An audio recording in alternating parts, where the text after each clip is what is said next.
polémique sur la plainte ou les plaintes de Wally Seck contre des instances religieuses du pays. Wally Seck dafa daal di décider ni day porter plainte Oustaz Mactar Sall ci propos yi nga xamante ni nit ñi am nañ ko ci Wally Seck nee nañ dafa def promotion de la communauté LGBT moom nee na musul def loolu mu ne day daal di porter plainte pour diffamation. Internautes yi d'ici réagir.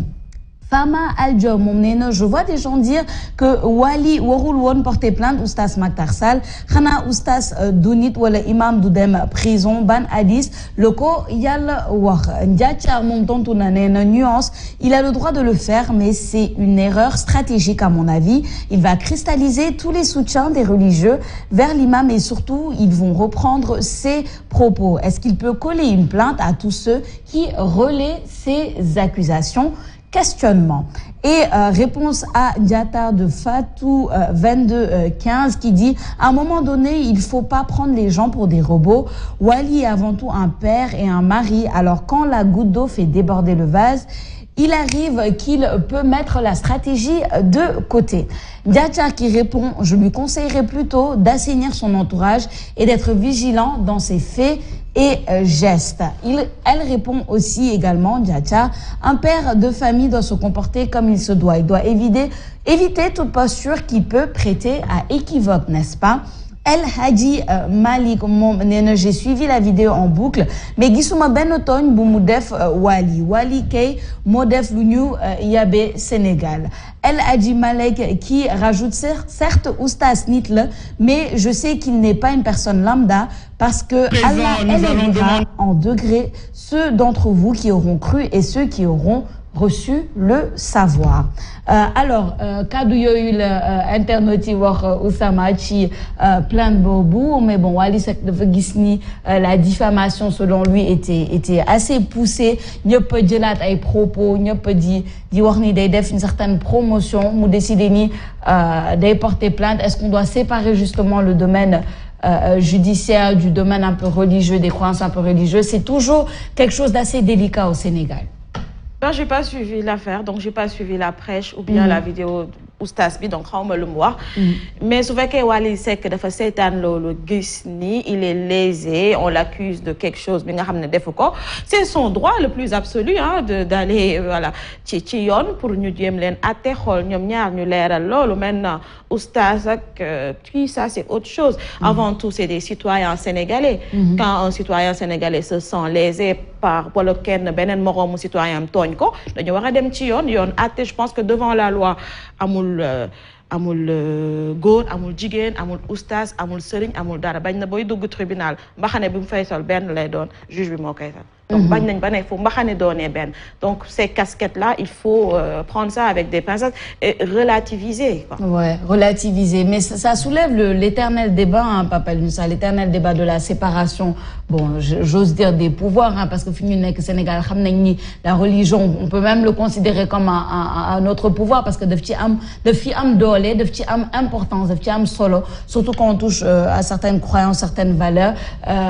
Moi c'est plutôt ce débat là qui m'intéresse, pas forcément les personnes concernées mais nan lañu mën a séparer justement justice sénégalais bi nga xamante ni sénégalais lambda bi nga xamante ni dafa gis ni am na ay kaddu yu ñuy wax ci moom yi nga xamante ni c'est diffamatoire selon lui et qui va porter plainte pour que kaddu yi arrêté, surtout un personnage public qui fait ça contre un autre personnage public. C'est beaucoup de choses rentrent en compte. En tout cas, Oustaz n'est qu'un seul titre. C'est comme médecin, je peux être un oustaz d'ici 10 ans. C'est comme le médecin, c'est comme le professeur, c'est comme etc. La justice n'a pas de frontières. Moi, je n'entrerai pas dans ce conflit interne entre Wally Seck et oustaz. Bon, justice, moi, je dirais, en tout cas, un citoyen a le droit d'aller à la justice, fait qu'il n'y sentit pas lésé. Qu'on accuse tamit dem à la justice pour défendre. C'est la logique de la démocratie. Dañuy jël yu banal daal koy def lu spectaculaire. C'est normal que man suma tooñee Sophia. Sophia porte ma plainte man su fekkee tooñu ma jël samay avocat ñu dem ñu layoo justice moom balance de Thémis symbole yi mooy équilibre moo ko régir. Mais lu ma ciy xool rek d'une manière générale, d'une manière sociologique, c'est la judiciarisation à outrance de notre espace politique.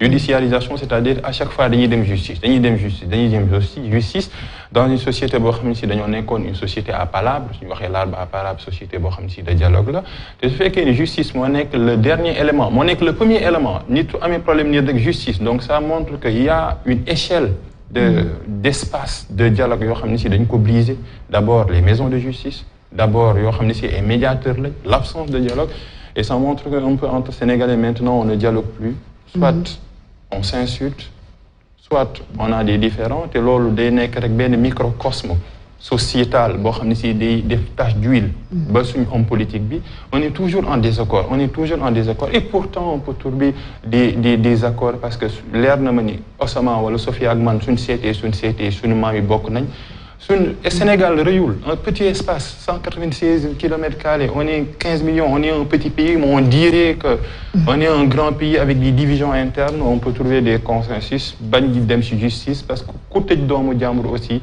dina am lu metti même si c'est pour rétablir la justice. C'est vrai que discordance yi ak conflit yi bëri nañ trop ci Sénégal, on le remarque aussi, mais je veux soulever 2 points. Point bi c'est que moi je suis tout à fait d'accord avec vous en théorie, mais en pratique les choses se passent différemment parce qu'il y a beaucoup de choses qui viennent en jeu. Wax nga légui sur la politisation, si tu veux, de notre espace judiciaire. Quand déjà judiciarisation pardon, voilà, de l'espace politique. Man, je dirais même la politisation de notre espace judiciaire, ou bien quand il s'agit de personnages publics, c'est un peu ça la fascination par rapport aux affaires judiciaires. Maintenant, il y a des personnages publics qui sont en jeu parce que directement ça prend une autre dynamique. Soit Ben Wally Seck, déjà il y a une autre dynamique parce que si c'était vraiment un Sénégalais lambda, d'une sorte di ci wax peut-être, ou même su fekkente ni dañ ci wax, on aurait peut-être une autre vision de la chose, mais il y a quand même certaines choses indirectes qui viennent en jeu, c'est-à-dire la vision de Wally Seck la vision que nous on a du personnage va peut-être entacher notre jugement, va peut-être entacher notre manière de voir, va peut-être pousser les gens justement à en discuter comme ça sur la toile. C'est ça qui rend les choses un peu difficiles. Benen point bi tamit moy que ni ko waxé oustaz titre le kessé, mais il y va aussi des croyances et des valeurs des gens et c'est ça qui rend un peu le débat assez particulier parce que ku xamanteni tay day déglu oustaz Mactar tous les jours, mom c'est sûr que son premier réflexe ça va être la défense sans voir l'histoire pour ce qu'elle est, mais la défense peut-être de cette personne qu'il voit et qu'il incarne certaines valeurs que lui il accepte et qu'il incarne tous les jours. Donc c'est ça un peu qui rend le débat assez difficile. Il y a beaucoup de mais c'est ce qui fait le charme, c'est cette différence de point de vue et cette différence d'approche. Il y en a qui peut-être dinañ déglu oustaz bi tous les jours, mais ils auront plus de recul, ils vont faire la part des choses, hein. Donc c'est pas la première fois. Et d'ailleurs qui prêche am ko xamantene tuddu nañ ko mu gis ci bopam. Pour man c'est pas si grave que ça. Osama ne m'empêche pas d'avoir une distance épistémologique à chaque fois d'être critique.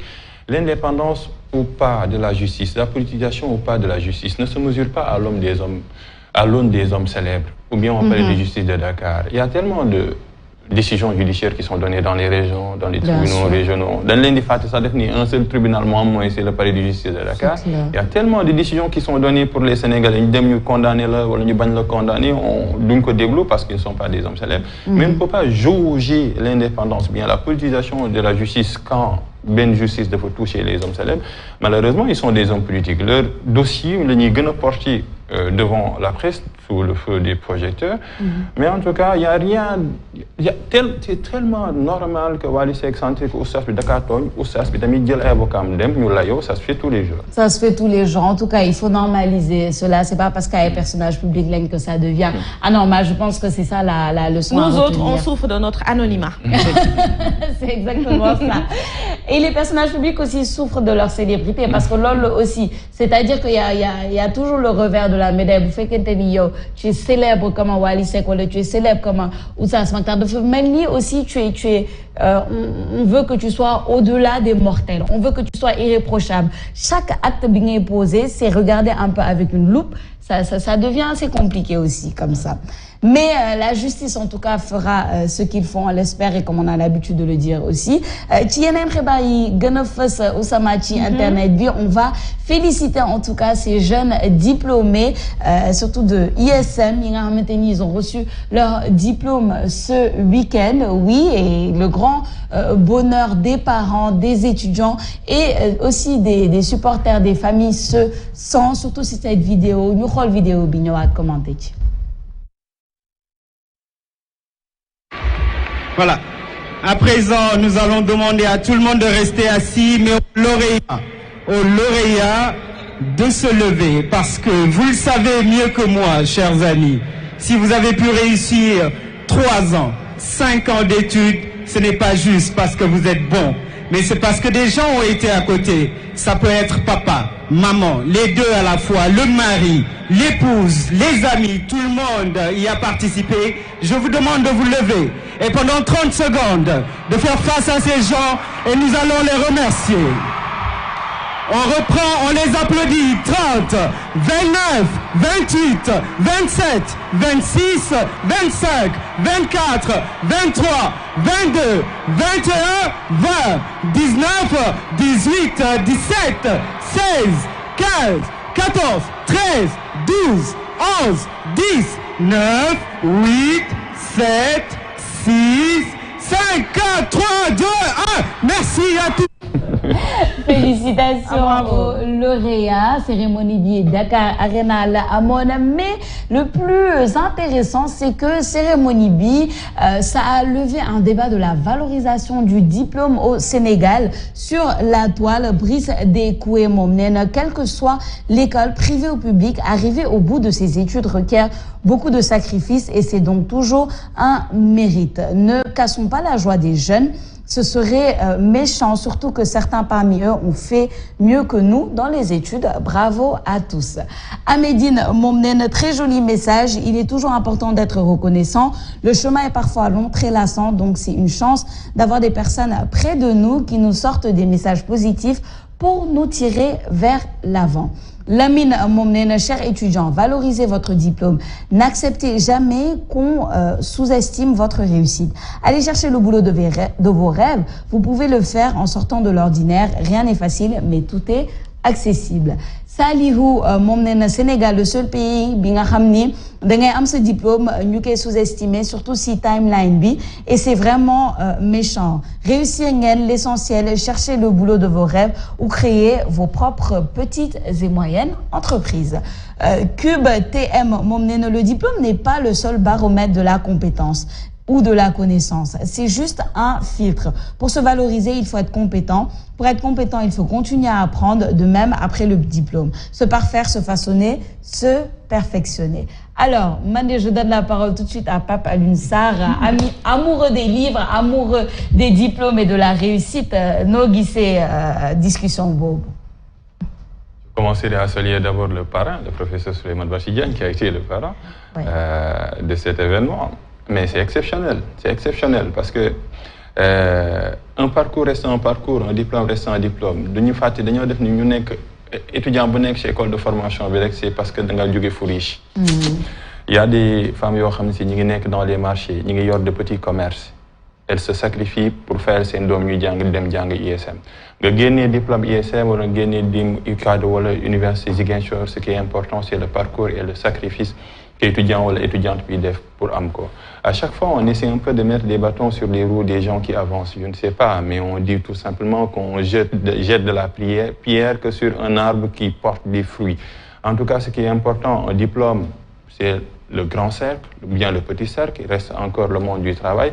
Bravo à tous ces jeunes, ils méritent d'être félicités. Comme diplôme, parce que surtout au Sénégal, jang de metti, mais si on fait opposition entre UCAD, ISM, les autres, c'est un jeu à somme nulle, c'est égal à 0. Ce qui est important, c'est que réussir UCAD, nous féliciter, que réussir ISM, nous féliciter. Parce que dans les gens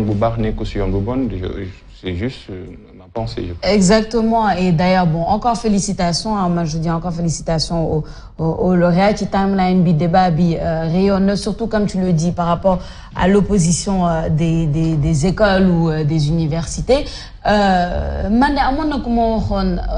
tes diplômes, personne ne pourra te les enlever. Et c'est pour ça que c'est un peu une fierté. Li nga xamanteni yow ya ko jang yow ya def 3 ans 4 ans d'études à l'université xam lu tax nga dem fa xam lu tax nga choisir lo choisir def ko avec une ambition, avec une vision, avec des rêves. Ce n'est rien, d'accord? On dit pas que c'est une finalité. Le diplôme n'est pas une finalité, mais le diplôme est un passeport ou bien un commencement ou bien même l'achèvement de quelque chose bien ramassé. Personne ne pourra te l'enlever. Donc, il ne faut pas, je veux dire, ternir cette réussite-là par des débats qui n'ont pas de sens. Man, gis na ben tweet bien ramassé, il y a une internaute qui a dit Djang fait pour le mettre parce que Djang engagement le yo ya engagement tok Djang alors que mon nga def lenen tu aurais pu faire le choix d'être autre chose Nico Papa Lune Saor ou de faire autre chose nek ci yoon bi nga xamanteni bon peut-être tes parents ne seraient pas aussi fiers ou bien ton entourage etc. mais en tout cas il faut laisser les lauréats profiter de cette célébration avant d'entrer dans une autre bataille qui est justement le monde du travail. Donc déjà, félicitations à ces récipiendaires et félicitations également à ceux qui ont décroché leur bac technique.